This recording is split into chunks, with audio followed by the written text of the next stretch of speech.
आज ये special session हम लिख के आए हैं जिसका टाइटल है eat well to increase your happiness and reduce the anxiety. क्या आप ये जानना चाहेंगे कि खाना सेलेक्ट करके और ठीक ढंग से खाने से भी एंजाइटी को कम किया जा सकता है और अपने खुशी को धीरे धीरे बढ़ाया जा सकता है। हमारी खुशी इस बात पर तो डिपेंड करती है कि हमें कितनी खुशखबरियां मिलती हैं। उससे भी ज्यादा जरूरी है कि हम अपने आप को खुशियों के लिए तैयार रखे हुए हैं। क्या हम ऐसा खाना और सही समय पर खाना जो रिकमेंडेशन है उसको फॉलो करते हैं?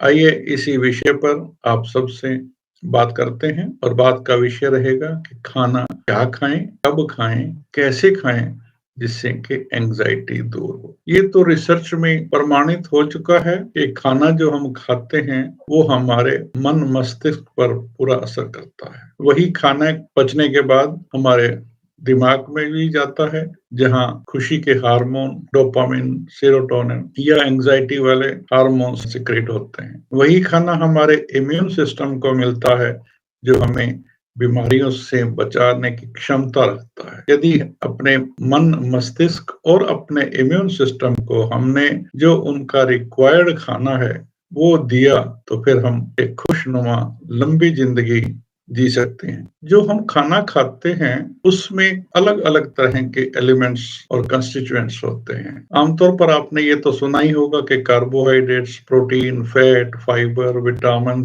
ट्रेस एलिमेंट्स, ये चीजें देखी जाती हैं। इनके साथ आजकल जो रिसर्च में पाया गया है वो ये है कि खाने में एंटीऑक्सीडेंट एक्टिविटी जो है वो कितनी है। जितनी ज्यादा होगी उतना ही अच्छा रहेगा। यानी कि हमारे शरीर को जला देने की क्षमता वाले ऑक्सीडेटिव पार्टिकल जो होते हैं उनको खत्म करके जो खाना शरीर के हर अंग के उपयोगी तत्व दे पाए वही खाना अच्छा है। ये एंटीऑक्सीडेंट्स आप सबसे पहले नंबर आता है फ्रूट्स और ड्राई फ्रूट्स का, फिर वेजिटेबल्स का नंबर आता है और उसके बाद जो नेचुरल पदार्थ हैं उनका नंबर आता है। इवन चाय में भी जो ग्रीन टी है उसमें भी एंटीऑक्सीडेंट्स की मात्रा काफी अच्छी होती है। नॉन वेजिटेरियन फूड्स में भी एंटीऑक्सीडेंट्स की मात्रा ज्यादा होगी। आप ये भी जानते होंगे जो सिट्रस फ्रूट्स हैं, नींबू है, संतरा है, केनो है, इनमें एंटीऑक्सीडेंट्स भरपूर मात्रा में होते हैं। विटामिन सी जो है उसमें एंटीऑक्सीडेटिव एक्टिविटी है, विटामिन ई ऑक्सीडेटिव एक्टिविटी है। ये हम जो चीजें खूब तल कर, पका कर, अल्ट्रा प्रोसेस करके या पैकेट में बंद रेडी टू ईट खाना खाते हैं उनमें ये एंटीऑक्सीडेंट एक्टिविटी वाले पदार्थ कम होते हैं या होते ही नहीं है, खत्म हो चुके होते हैं। प्रोसेसिंग और अल्ट्रा प्रोसेसिंग ये दो चीजें जो हैं ये एंटीऑक्सीडेटिव एक्टिविटी को खत्म करते हैं। अगर ये एंटीऑक्सीडेटिव एक्टिविटी खत्म हो गई, हमारे शरीर में हमने कितना भी खाना खा लिया, चाहे बहुत अच्छा प्रोटीन खा लिया, बहुत अच्छे कार्बोहाइड्रेट्स और फैट्स खा लिए, कितना भी महंगा खाना खा लिया, लेकिन जो खुशी के हार्मोन्स हैं और जो इम्यून सिस्टम को पदार्थ चाहिए अपने आपकी क्षमता को बनाए रखने के लिए, अगर वो कम बने हैं तो फिर अपने को खुशी और स्वस्थ है ये दोनों चीजें पूरी भरपूर मात्रा में नहीं मिल पाएंगी। कोशिश हमें करनी है कि खाना अच्छा खाया जाए, ज्यादा तला पका खट्टा नहीं खाया जाए। हमने अभी एक वीडियो में बताया कि 80-20 का रूल, यानी कि जो हम खाएं 80% मात्रा ऐसी हो जिसमें एंटीऑक्सीडेंट फूड, लेस प्रोसेस्ड या होम कुक्ड फूड हो, वो खाना है। 20% खाना आप ऐसा खा सकते हैं जो स्वाद के लिए खाया जाता है। 100% खाना स्वादिष्ट ही खाना है, मनपसंद बाहर बाजार का तला पका खाना है, वो एक गलत एटीट्यूड है। आप ये मान के चलें कि जो होम मेड फूड है या लेस प्रोसेस्ड फूड है या प्रॉपरली कुक्ड फूड है वो हमारे लिए ज्यादा अच्छा रहेगा, बजाय इसके कि हम बाजार के समोसे, छोले भटूरे, पूड़ियाँ और ऐसी चीजें खाते हैं। यदा कदा खा लेना चलिए मानते हैं, ठीक है, लेकिन दूसरा इम्पोर्टेंट है कि हमारे जो ये खुशी के हार्मोन्स हैं और जो हमारा इम्यून सिस्टम है ये भी सूर्य देवता के समय के अनुसार चलते हैं। हमारे शरीर के हार्मोन्स जैसे ही सूर्य उदय होता है बढ़ने लगते हैं और पीक एक्टिविटी पे चले जाते हैं और शाम ढलने के बाद वो धीरे धीरे कम आने शुरू होते हैं और रात को एक लो लेवल मेंटेन करके रहते हैं। इसलिए ये जरूरी है कि जब उनकी एक्टिविटी पीक पे हो तब हम खाना खाएं, उनको डाइजेस्ट करें। जब वो आराम करना चाहते हैं, हमारे ऑर्गन्स, हमारे हार्मोन्स, हमारे एंडोक्राइंस जब वो आराम करना चाहते हैं तो उनको एक्स्ट्रा खाना देकर उनको जगाया ना जाए, उनको परेशान ना किया। इसका मतलब है सूर्य उदय के बाद खाना शुरू करें और सूर्यास्त से पहले ही खा लें। अब ये नहीं कह रहे कि आप जैन धर्म अपना लें, लेकिन जैन धर्म की ये जो अच्छी बात है, बहुत अच्छी बात है, जिससे आमतौर पर जैन मुनियों की बहुत लंबी उम्र होती है, उसका मेजर कारण यही पाया गया है। और अब तो रिसर्च ने भी साबित कर दिया कि जो सर्केडियन रिदम है, यानी कि सूर्य उदय होने के बाद खाना खाना, सूर्यास्त से पहले ही खा के खत्म कर देना, जितना आप रूटीन में खाते हैं उसका 80% ही खाना, ये चीजें अब बहुत इम्पोर्टेंट है। और ये साबित हो गया कि ये हमारे हैप्पीनेस हार्मोन्स की हेल्प करते हैं, हमारे इम्यून सिस्टम की हेल्प करते हैं, हमारे बाकी सभी ऑर्गन्स की हेल्प करते हैं। और ऐसा करने से इंटरमिटेंट फास्टिंग की वजह से शरीर में कहीं भी अगर कैंसर सेल पनप रहे हैं तो साथ के साथ वो भी खत्म होते जाएंगे। हमें कैंसर नहीं होगा, हमें हार्ट की प्रॉब्लम्स मिनिमम होंगी, ये डायबिटीज जो मेटाबॉलिक प्रॉब्लम्स है, ये जिनको लाइफस्टाइल डिजीज बोलते हैं, ये भी कम हो जाएगी। और क्या चाहिए। अब बात आ गई एंग्जाइटी की। एंग्जाइटी एक ऐसी मनोस्थिति है जो कि हमारे मन ने ही क्रिएट करी है और अपना मन ही उसे ठीक करेगा। बहुत से लोग जूनोटिक डिजीज जैसे कि रेबीज है, ट्यूबरक्लोसिस है, ब्रुसेलोसिस है, टोक्सोप्लाज्मोसिस है, ऐसी कुछ गंदी बीमारियों से इतना डर जाते हैं और मन में ये कल्पना ही कर लेते हैं कि उनको कहीं ये रेबीज ना हो गई हो, कहीं ये बीमारी ना हो गई हो, अगर ऐसा हो गया तो क्या होगा। तो वो एंग्जाइटी जो है, वो ब्रूडिंग जो है, वो हमारे हैप्पीनेस हार्मोन्स कम होने से और स्ट्रेस हार्मोन जैसे कोर्टिसोल के बढ़ जाने से, उसका भी वही एक सिंपल उपाय है कि हम अच्छा खाना खाएं, एंटीऑक्सीडेंट एक्टिविटी वाला खाना खाएं, सर्केडियन रिदम को फॉलो करें। जब तक सन है तभी खाना है। अगर हम ये चीज फॉलो करते हैं, एक्सरसाइज और मेडिटेशन बहुत बहुत ही प्रभावी प्रक्रियाएं हैं जिससे कि एंजाइटी पे कंट्रोल किया जा सकता है। अगर हम वो करते हैं तो स्वयं अपने आप ही ये कोर्टिसोल लेवल कम होंगे, हैप्पीनेस हार्मोन्स बढ़ेंगे, इम्यून सिस्टम अच्छे से काम करेगा और हम भी उन लोगों में की श्रेणी में आएंगे जो लंबे समय तक खुशी खुशी जीवन बीत करते हैं। अभी कुछ हमारे सब्सक्राइबर जुड़े हैं। प्रदोष पांडे जी पूछते हैं, कच्चा दूध पीना अच्छा है या खराब। इसमें कोई शक नहीं है, कच्चा दूध हमें कभी भी नहीं पीना है। जो दूध गाय, भैंस, बकरी, ऊंटनी इनसे आता है वो अपने साथ अनेक बीमारियां भी लाता है, अगर वो बीमारियां उन जानवरों में हैं। दूध निकलने के बाद हम हवा में, इन्वायरमेंट में जो बीमारियों के कीटाणु विषाणु होंगे वो भी दूध में आ सकते। दूध अपने आप को इन बीमारियों से नहीं बचा पाता है। तभी तो है कि आप कच्चे दूध को बहुत लंबे समय तक रख भी नहीं सकते, वो खुद खराब हो जाता है। यूं कहिए खुद दूध की ही मौत हो जाती है ना। तो इसलिए हमें उस कच्चे दूध को कभी भी नहीं पीना है, नेवर नेवर नेवर। और कच्चे दूध से जो क्रीम बनाकर केक के ऊपर लगा दी जाती है वो भी नहीं करनी है। कच्चे दूध में अगर ब्रुसेला के बैक्टीरिया हैं, टीबी के बैक्टीरिया हैं, तो वो भयंकर बीमारियां भी कर सकते हैं। इसीलिए एक प्रण, जब तक दूध को पाश्चराइज नहीं किया जाए या बॉयल नहीं किया जाए तब तक उस दूध की एक बूंद भी आपको टेस्ट करने के लिए भी नहीं करनी है। Shubham Bahuguna sir, during booster course मैंने कैंडिड बी स्किन लोशन जिसमें स्टेरॉइड्स भी होता है उसे अपने स्किन में स्किन एलर्जी पे यूज किया है। क्या मुझे एक्स्ट्रा डोज लेने होंगे या सिर्फ 2 डोज फुल कोर्स 6 मंथ? ऐसे शुभम बहुगुना ये जानना चाहते हैं कि उन्होंने पहले रेबीज का पूरा कोर्स लिया, उसके बाद उन्होंने 2 बूस्टर डोज ली हैं और अपनी चमड़ी पर कोई स्किन प्रॉब्लम की वजह से उन्होंने ऐसी क्रीम लगाई जिसमें स्टेरॉइड्स हैं। अब यहाँ ये समझने की जरूरत है कि हम ये भी बोलते हैं कि स्टेरॉयड जो है इम्यूनिटी को डाउन करते हैं। बिल्कुल सही है, इसमें कोई कोई दो राय नहीं। लेकिन एक मात्रा भी तो होती है ना, जो स्किन ऑइंटमेंट है उसमें कोई ना कोई antibiotic, anti fungal, anti allergy, anti histaminic जिसको बोलेंगे, और स्टेरॉयड, ये 4 चीजें हैं और वो लोकली काम कर रही हैं। वो इतनी ज्यादा हमारी पूरी बॉडी में सर्कुलेट नहीं कर रहा वो स्टेरॉयड।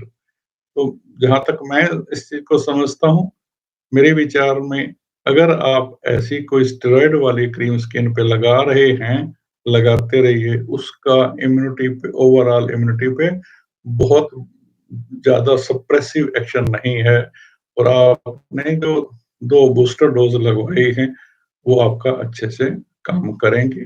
इस बात के लिए आप निश्चिंत रहिए। शुभम बहुगुणा फिर पूछ रहे हैं, यह 2 बूस्टर डोज ही लेने होंगे? हाँ जी, आपको सिर्फ 2 बूस्टर डोज ही लेने चाहिए, वो भी अगर जरूरत है तो। सुधा चौधरी, सर मैंने 24 नवंबर को रेबीज वैक्सीन की लास्ट डोज लिया था और ठीक 3 महीने होते ही फरवरी 23 को डॉग ने फिर से बाइट कर लिया। क्या मुझे फिर से वैक्सीन लेनी पड़ेगी या नहीं लेनी पड़ेगी? 2 बातें जान लीजिए। एक, जब प्राइमरी वैक्सीनेशन हो जाती है तो उसके बाद वैक्सीनेशन करवाने की अगर जरूरत है तो जरूर करवाएं, लेकिन इमरजेंसी नहीं होती। जो दोबारा से डॉग ने बाइट किया है, क्या वही डॉग है जिसने पहले किया था? क्या घर का डॉग है? क्या रेबीज से वो मर गया है? अभी वो 23 फरवरी को हुआ है, तो अब तक तो आप ये भी जान चुके होंगे उस कुत्ते को रेबीज था या नहीं था। और अगर था, रेबीज आपको बाइट किया है और 3 महीने हो चुके हैं, तो आपको बिल्कुल 2 बूस्टर डोज लगवानी ही चाहिए। आशीष सिंह, सर रेबीज की वैक्सीन लगाने के बाद या 10 दिन बाद कैप्सूल या दवा सेवन करने से वैक्सीन असर कम हो जाता है? नहीं, ऐसा तो कुछ नहीं होता आशीष भाई। सिद्धांत शुक्ला, सर अगर बूस्टर डोज के बाद भी 1 मंथ के अंदर एक्सपोजर हो जाए तो उससे तो क्या फिर से वैक्सीन लगाना पड़ेगा? सिद्धांत शुक्ला जी, आपने बूस्टर लगा दिया, उसके 1 महीने बाद री एक्सपोजर हुआ तो आपको फिर से वैक्सीन लगाने की जरूरत नहीं है। यहाँ ये समझना जरूरी है कि वैक्सीन कोई दवा नहीं है कि जैसे ही कोई एक्सपोजर हुआ आपको ले लिया।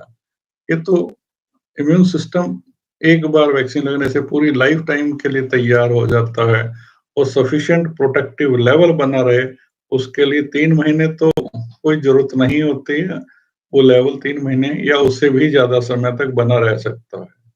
1 महीने बाद तो कोई जरूरत ही नहीं है आपको दोबारा से वैक्सीन लेने की। आशीष सिंह पूछते हैं, sir antibody test private lab में हो सकता है, जांच सही होती है? आशीष शर्मा, आपके प्रश्न 2 हैं कि प्राइवेट में हो सकता है। यस, हो सकता है। बहुत से लोग प्राइवेट लेबोरेटरीज में अपने एंटीबॉडी टाइटर टेस्ट करवा के उसकी रिपोर्ट हमें भेजते हैं, दिखाते हैं और उसके बारे में समझना चाहते हैं। अब उसकी जांच सही है ये तो हम यहाँ बैठे नहीं बता सकते हैं।